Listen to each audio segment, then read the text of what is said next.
ಅಫ್ಜಲ್ಪುರ ತಾಲೂಕಿನ ದೇವತ್ ನಗರ ಗ್ರಾಮದ ಕರೇಸಿದ್ದೇಶ್ವರ ಮಠದಲ್ಲಿ ಮಹಾಶಿವರಾತ್ರಿ ಅಂಗವಾಗಿ ಕಾರ್ಯಕ್ರಮವನ್ನು ಆಯೋಜಿಸಲಾಗಿತ್ತು. ಕಾರ್ಯಕ್ರಮದ ದಿವ್ಯ ಸಾನ್ನಿಧ್ಯವನ್ನು ಹಾಲಯ್ಯ ಸ್ವಾಮಿ ಹಿರೇಮಠರವರು ವಹಿಸಿಕೊಂಡಿದ್ದರು ಮತ್ತು ಕಾರ್ಯಕ್ರಮದಲ್ಲಿ ಗೋಳಸಾರದ ಅಭಿನವ ಪುಂಡಲಿಂಗ ಶ್ರೀಗಳು ಸಾನ್ನಿಧ್ಯ ವಹಿಸಿದ್ರು ಮತ್ತು ನಾಗಣಸೂರಿನ ಅಭಿನವ ಬಸವಲಿಂಗ ಮಹಾಸ್ವಾಮಿಗಳು ಈ ಸಂದರ್ಭದಲ್ಲಿ ಆಶೀರ್ವಚನ ನೀಡಿದರು. ಈ ಕಾರ್ಯಕ್ರಮದ ಕೇಂದ್ರ ಬಿಂದುವಾಗಿ ಕರೇಸಿದ್ದ ಮಠದ ಶ್ರೀ ಕರೇಸಿದ್ದ ಮಹಾರಾಜರು ಉಪಸ್ಥಿತರಿದ್ದರು. ಸಾವಿರಾರು ಸಂಖ್ಯೆಯಲ್ಲಿ ಭಕ್ತಾದಿಗಳು ಬಂದು ಅವರ ಆಶೀರ್ವಾದ ಪಡೆದು ಪುನೀತರಾದರು.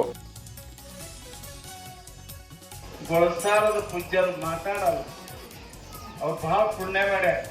ನಾವು ಮಾತಾಡಿ ಕೆಟ್ಟಿವಿ, ಮಾತಾಡಿ ಮಾತಾಡಿ ಮಾತಾಡಿ ನಾವು ಸಣ್ಣಾಗಿವಿ. ಅವ್ರು ಸಂತುಷ್ಟಗಳು ಸಮಾಧಾನಿ ಆಗ್ಯದಾರ, ಧನ್ಯರದಾರ. ಮಾತಾಡೋದ್ರಾಗ ಹೆಚ್ಚು ಕಡಿಮೆ ಆಗ್ತದೆ.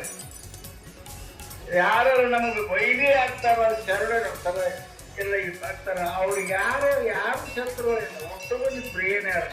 ಅವ್ರು ಯಾರಿಗೂ ಮಾತಾಡಲ್ಲ.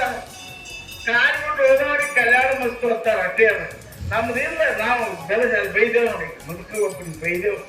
ಅವ ಮನಸ್ಸಾಗಿ ಎಷ್ಟು ನಮಗೆ ಎಲ್ಲ ಹಿಂಗೆ ಆಗ್ತಾವ ಜೀವನದಲ್ಲಿ.